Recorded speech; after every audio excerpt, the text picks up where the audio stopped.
আপনি ঠিকই বলেছেন, কিন্তু আজকে শেষ দিন হলেও অনেক রাজনৈতিক দলই মতামত জানাবে না।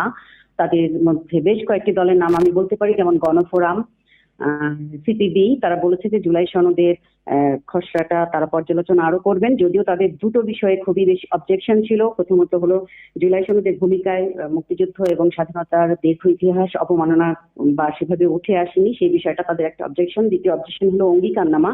8 দফার অঙ্গীকারনামায় যেটা বলা হয়েছে, এর মধ্যে দুটো দফা নিয়ে তারা খুব বেশি কথা বলেছেন এবং সমালোচনা করেছেন। প্রথম দফায় বলা হয়েছে যে এর মধ্যে একটি দফায় বলা হয়েছে যে জুলাই সনদ প্রচলিত সংবিধান এবং আইনে যাই বলা হোক না কেন, জুলাই সনদই অগ্রাধিকার পাবে।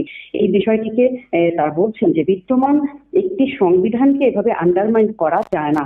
একটি রাজনৈতিক সনদ, সেই সনদটা রাজনৈতিক মতামতের ভিত্তিতে সবাই স্বাক্ষর করতে অঙ্গীকারাবদ্ধ। সেক্ষেত্রে একটি সনদকে একটি সংবিধানের ওপরে তুলে দেওয়ার যে প্রক্রিয়া বা যে প্রসেস, সেটা একেবারেই হওয়া উচিত নয়।